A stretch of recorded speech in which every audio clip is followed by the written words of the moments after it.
Let's get to the story of the day. I was a model Catholic student from the time I was born in 1957 until I graduated in 1975. I attended Holy Rosary School until 8th grade when I graduated. In 2nd grade, I was an altar boy who could say the Mass in Latin. I was given all of the sacraments. Father Constantino, bless his soul, the pastor of our congregation, was directing me toward the seminary until I reached 6th grade and discovered that as a priest, I would never be able to. I don't believe so. Father, the priesthood must not be for me, because I will undoubtedly sin if I become a priest. Thus, I was prepared to be a happily married Catholic congregant during my junior and high school years, which lasted until 1975. In June of 1975, I graduated from high school. I was 18 years old at the time. For my first year, I attended Housatonic Community College. In my English literature class, I chose to read and report on Life After Life, a book by Dr. Raymond Moody about NDEs. This book was a collection of NDEs from Dr. Moody's practice, which he started in the late 1960s after his doctoral thesis was approved. By 1975, he had amassed enough first-hand accounts of his clients to write his first book. I was 18 years old at the time and more than dubious. These claims needed to be explained. I wrote the paper on Life After Life, and I questioned the entire procedure. These NDEs must have been induced by drugs, hallucinations, or merely imagined. If they were true, I would have heard about them in our religious classes, which I had faithfully attended. NDEs did not exist in my universe. The topic of near-death experiences piqued my curiosity. While my best friends were reading books like Kurt Vonnegut's Fahrenheit 451 and Isaac Asimov's I, Robot, I opted to take a different approach to science fiction. I read about near-death experiences. The NDE genre had flourished 20 years later, in 1995. Dr. Moody's Life After Life was my first book. I continued to read books about NDE experiences written by other psychiatrists and psychologists, including Dr. Brian Weiss, Dr. Elizabeth Kubler-Ross, Dr. Michael Newton, Dr. Linda Backman, Dr. Kenneth Ring, and Dr. Peter Woodbury, to name a few. These doctors earned doctorates from Harvard, Yale School of Medicine, Northwestern University, Boston College School of Medicine, and Stanford University, among others. They completed residencies at some of the country's most respected hospitals. Dr. Weiss was the psychiatry director of Mount Sinai Medical Center in Miami. The 7 stages of mourning were developed by Dr. Kubler-Ross. These authors are psychiatrists and psychologists who spent their first 10 to 30 years of work according to mainstream dogma and beliefs. They were also sure that these NDEs were caused by a mixture of medications, hallucinations, or the mind playing tricks on a person's consciousness. During the 1970s and the 1980s, psychiatrists and psychologists still reported that there was an explanation for these NDEs, that they couldn't pin down, but that they couldn't be real. In fact, some of the good doctors claimed that these were not genuine and could not be real, and that medicine will finally figure out what the real answer was. During the 1970s and the 1980s, the psychiatric area of medicine was ready to undertake studies on the legitimacy of NDEs at mainstream colleges and universities. No doctor who earned their degree outside of Battle Creek, Michigan, would claim to have had similar experiences. Meanwhile, during the 1970s, 1980s, and 1990s, there were MDs and surgeons who were having their own NDEs, as Stephen Colbert loves to say. Eben Alexander, MD, Michael Sabom, MD, Mary Neal, MD, and Penny Sartori, RN, were among them. These people were having NDEs, then returning to write books about their experiences. These doctors did not experience drug-induced hallucinations or delusions. They would explain the distinctions between hallucinations and NDEs. Whether it was a drug-induced hallucination or a normal hallucination, whatever that is, These clinicians would be careful not to classify these encounters as hallucinations because they were plainly not hallucinations. Regardless of how vivid the experiences were, they were not dreams or dream states. Finally, by January 1998, there were individuals who had discovered the NDE experience who are not at all associated with the medical industry. Anita Moorjani, Betty Eadie, Joel Fisher, April Crawford, Cynthia Rose, and Heather Hunter all have written about their own NDEs and personal histories. These people created books on their NDEs just to claim that the experiences were real, that the afterlife existed, and that God's love and life were very real. They intended to reassure the public that no matter how good they believed God was actually even better. These encounters were now taking place because the medical industry was saving more lives than ever before. The medical profession had achieved some remarkable advances in the 1950s and 1960s, and they are now able to save lives that they had never been before able to save. Because modern medicine was able to preserve their lives, some of the people came back to life and had these experiences. People who had these NDEs were publishing novels in the 1980s and 1990s that couldn't have been written previously because they couldn't have been saved. They were now able to be saved, and more would be saved and return with these stories. That was pretty much my experience. In the 1990s, I developed a brain tumor. The neurologist believed it began around 1994 or 95 and peaked in size in December 1997. On December 10, 1997, we received the first images of the tumor, which was the size of my fist. That would have required around half the size of my brain on the inside of my skull. When we look at the photographs of my brain, we can clearly see the shape of the brain, with lobes and so on the right side. On the left side of the same image, there was only a circle, a distinct circle in it. Why was that part of the brain represented by a circle, I wondered.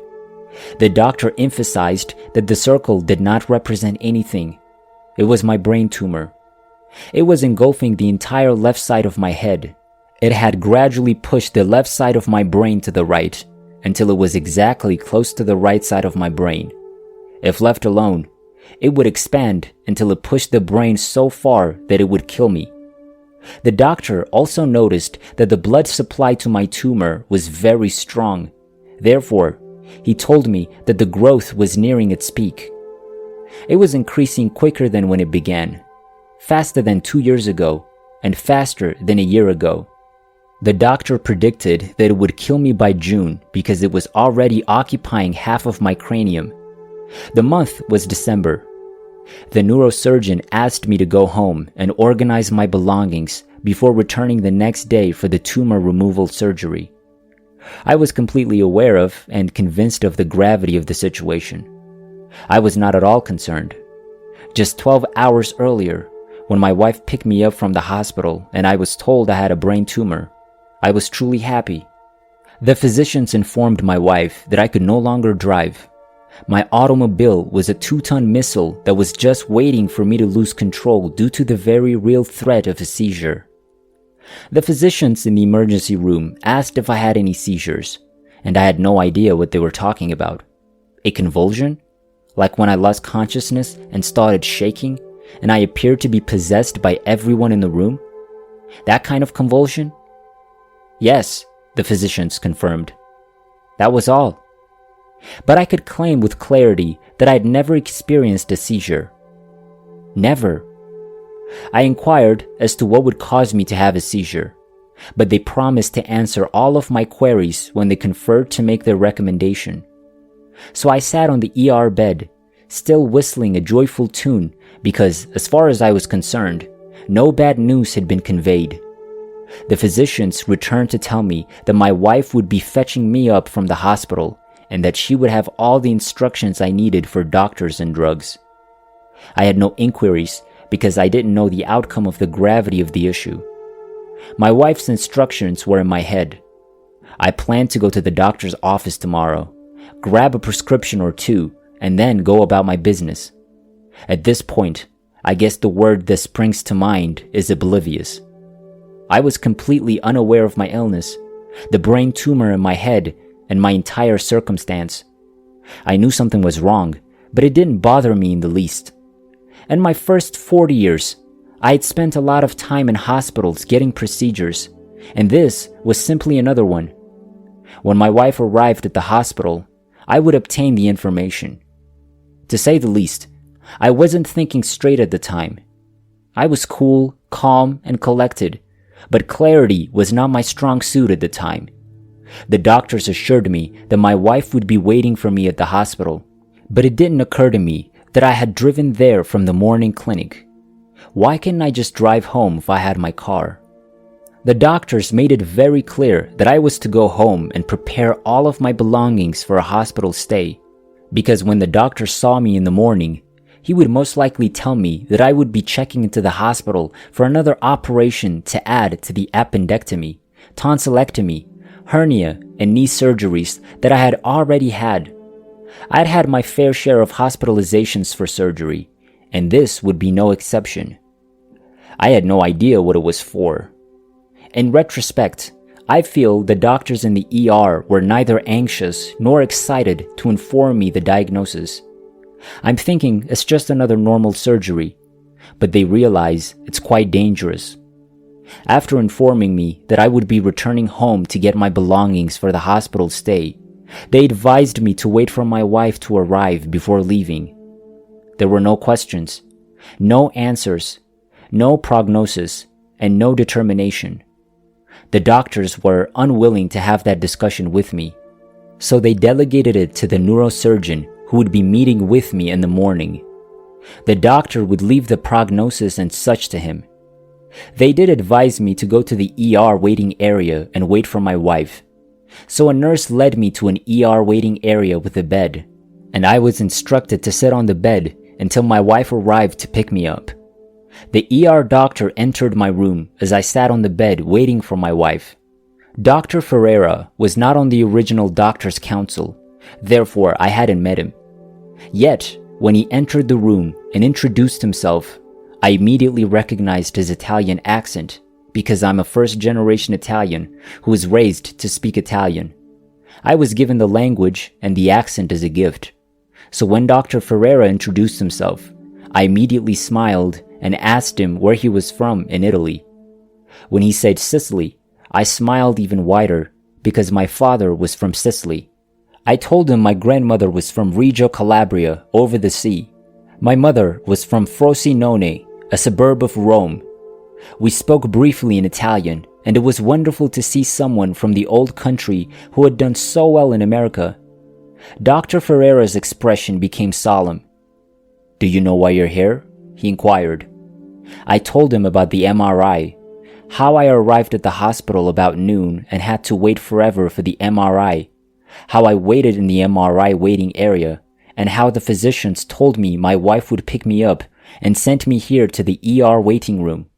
Then I asked him if he knew what all of this was about. He was surprised that none of the doctors had approached me about the matter.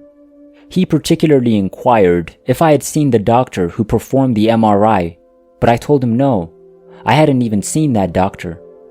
So, Dr. Ferreira revealed that I had a brain tumor the size of my fist that was interfering with and causing many of my problems. The brain tumor was the source of my difficulty finding words, even in English. The brain tumor caused my incapacity to speak at times.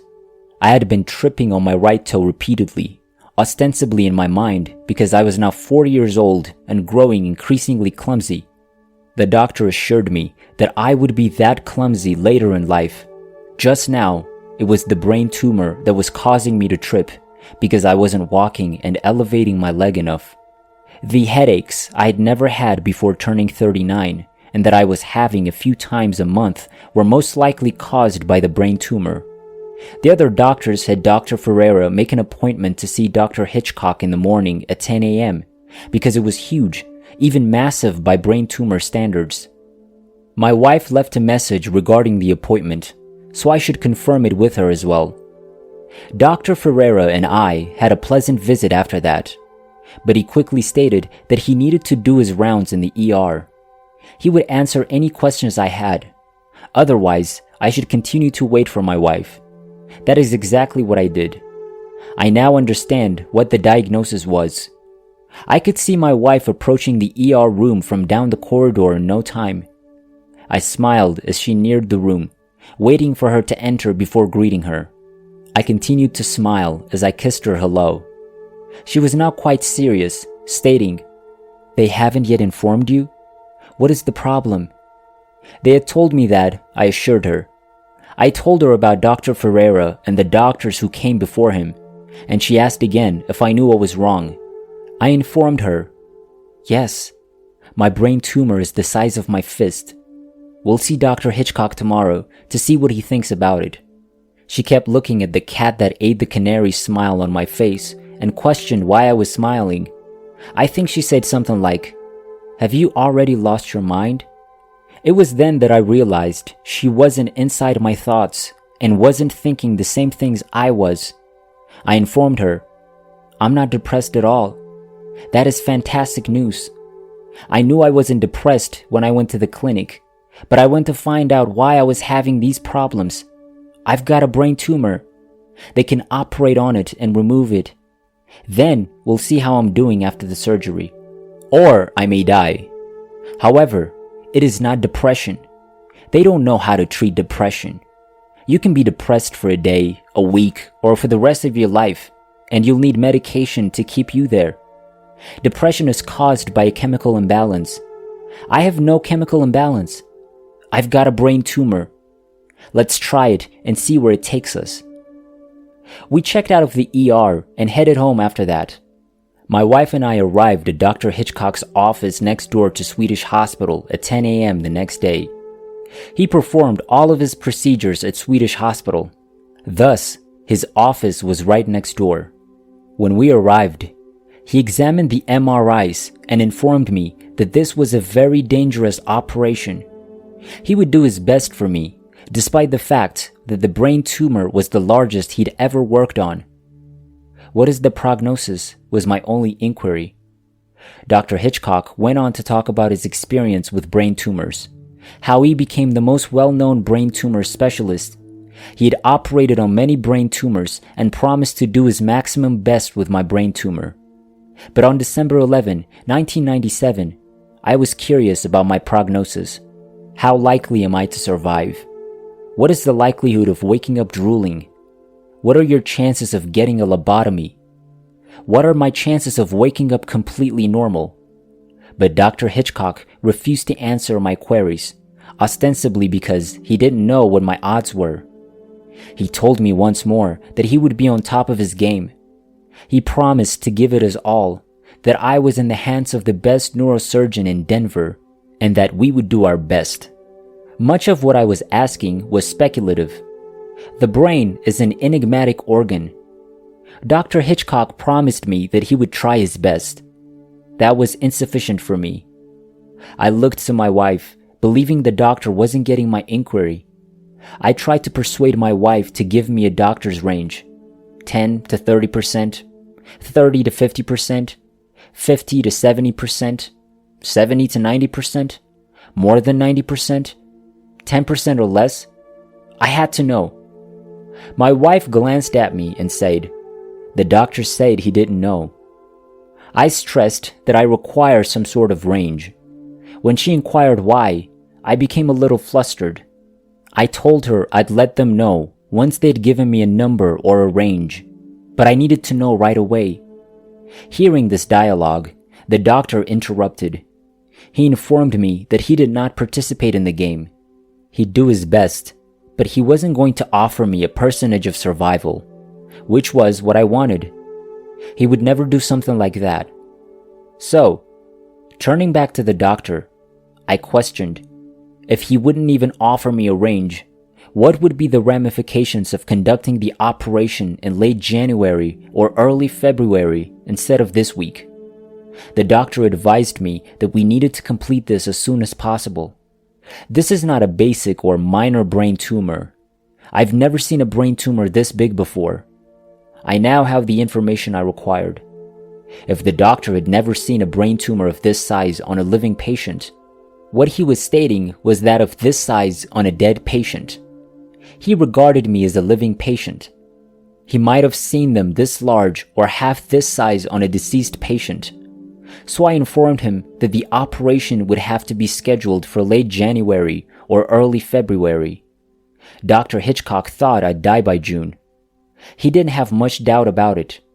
Why would I want to put off the surgery for a month? Every day makes it a little bit riskier. I now had all of the information I required. I'd be dead by June. There was a chance in January, but it was more likely than in June. I said to my doctor colleague, if I die on the operating table tomorrow or this weekend, my 1-year-old daughter will remember Christmas as the time of year when her father died. That will be my only daughter's legacy. That is not what I'm looking for.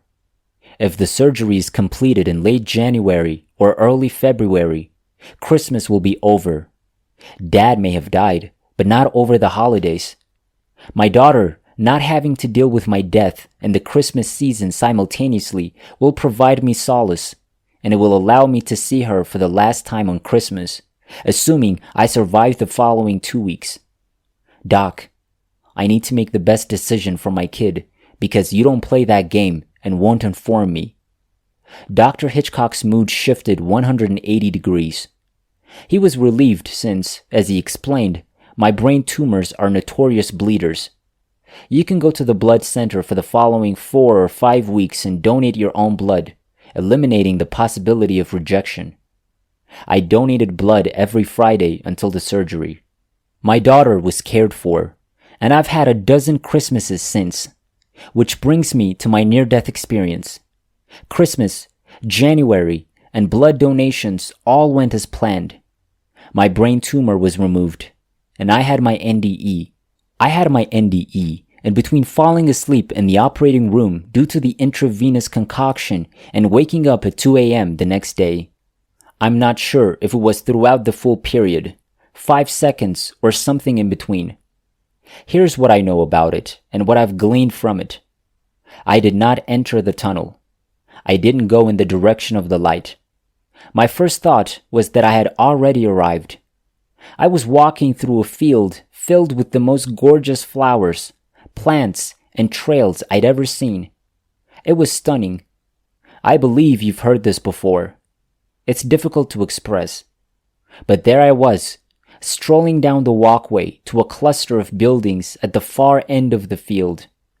I notice I'm not alone as I travel along. I'm on foot with one of my guides. I don't recall his name, but it wasn't earthly or something I'd heard before.